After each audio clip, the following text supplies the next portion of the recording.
जी जी, सबसे पहले तो आपका बहुत बहुत शुक्रिया। आज की हमारी जो ये प्रेस कॉन्फ्रेंस है, सबसे अहम जो हमारा मुद्दा है, आपने देखा होगा कि हमारे इस खासकर पीर पंजाल में, राजौरी और पुंछ में पिछले कई दिनों से बहुत सारे जो एक सोशल इम्बैलेंस जो है वो बना हुआ है। उसमें दो कम्युनिटीज़ हमारी, जैसे कि हमारे गुज्जर भाई और पहाड़ी भाई, एक ऐसा माहौल बनाया जा रहा है, एक ऐसा माहौल क्रिएट किया जा रहा है भारतीय जनता पार्टी की तरफ से और एलजी एडमिनिस्ट्रेशन की तरफ से। उसके चलते एक ऐसा लगता है कि हमारा समाज जो है, हमारे समाज के जो लोग हैं, वो एक डायनामाइट पे बैठे हुए हैं और कभी भी वो डायनामाइट जो है वो ब्लास्ट कर सकता है, फट सकता है।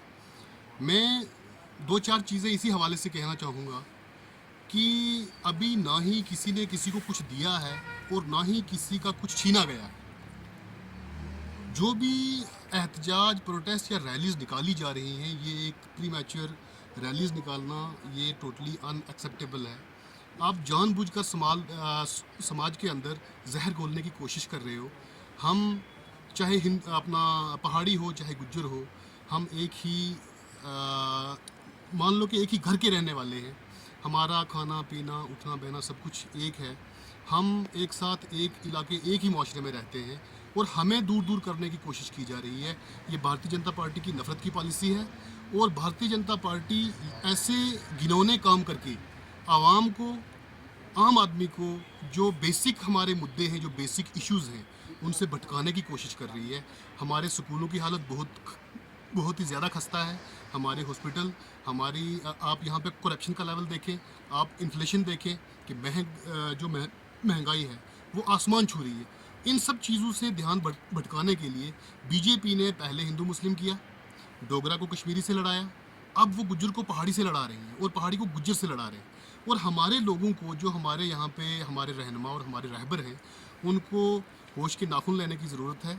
जो हमारे उलमा और जितने भी हमारे यहाँ पे एडमिनिस्ट्रेशन हो, चाहे वो हमारे उलमाज हों, चाहे वो हमारे पॉलिटिकल लीडर्स हों, सिविल सोसाइटी के मेंबर हों, दोनों तरफ से उनसे मेरी ये गुजारिश है कि खुदारा जो ये नफ़रत के बीज बोए जा रहे हैं, इसको देखिए, इसको परखिए, होश के नाखून लीजिए।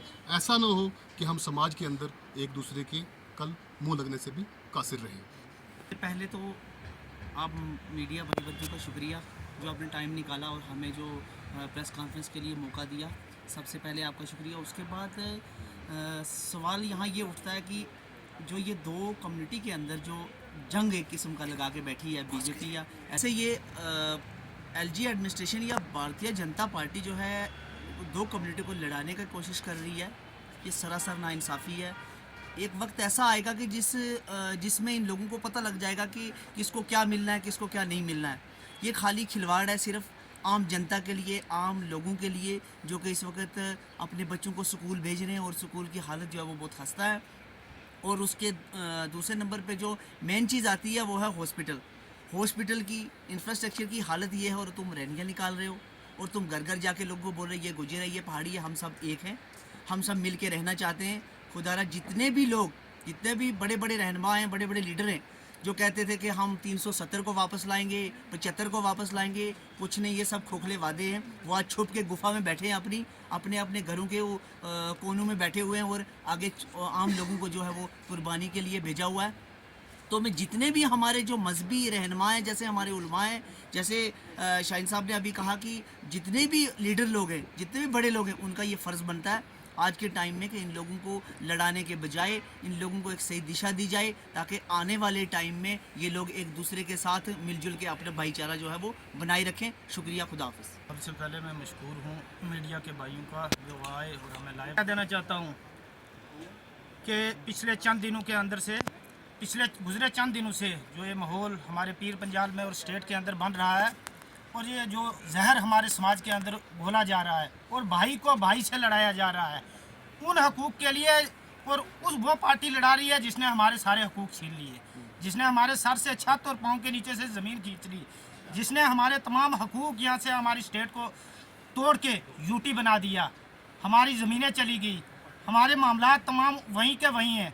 आज मैं एक बात और क्लियर कर देना चाहता हूँ कि एसटी की ज़रूरत तब पड़ती है जब आपके पास तालीम है। कोई भी कौम तब बढ़ेगी जब उसके पास तालीम होगी तो एसटी काम आएगी। आज हमारे कितने भाई हैं जो एसटी वाले पढ़े लिखे हैं, उनको रोज़गार नहीं है, यहाँ बेरोज़गारी बहुत ज़्यादा है। पढ़े लिखे बेरोज़गार बहुत हैं। स्कूलों की हालत हमारे सामने है। प्राइवेट अकेडमी को देखें तो 80-80, 90-90% उनका रिजल्ट आता है। हमारे स्कूलों में क्यों 10% और 15% रिजल्ट आता है, जबकि एक बेहतरीन और अच्छी सैलरी और अच्छे पढ़े लिखे हमारे टीचर उस्ताद हैं, हजरात हैं। और इसके साथ मैं ये बताना चाहता हूँ कि सेहत की, यहाँ पर सेहत की जो स्कीमें काम कर रही हैं वो बिल्कुल नाकारा हो चुकी हैं।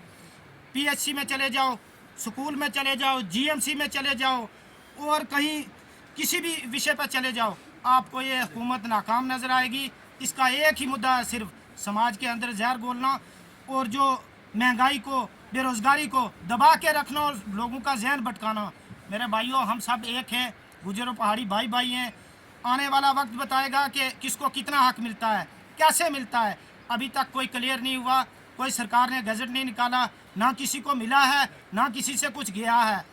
जब वक्त आएगा, हमारे इस वक्त समाज के, सिविल सोसाइटी को, हमारी एडमिनिस्ट्रेशन को, हमारे उलमा हजरात को, समाज के पढ़े लिखे लोगों का ये फ़र्ज़ बनता है कि वो आगे आएँ और अपने अपने समाज को एक सही दिशा की तरफ ले जाएं। नहीं तो ये जो जहर समाज के अंदर घोला जा रहा है और हमें एक ऐसी दिशा में ले जाया जा रहा है जहाँ पर तबाही और बर्बादी के सिवा कुछ भी नहीं है।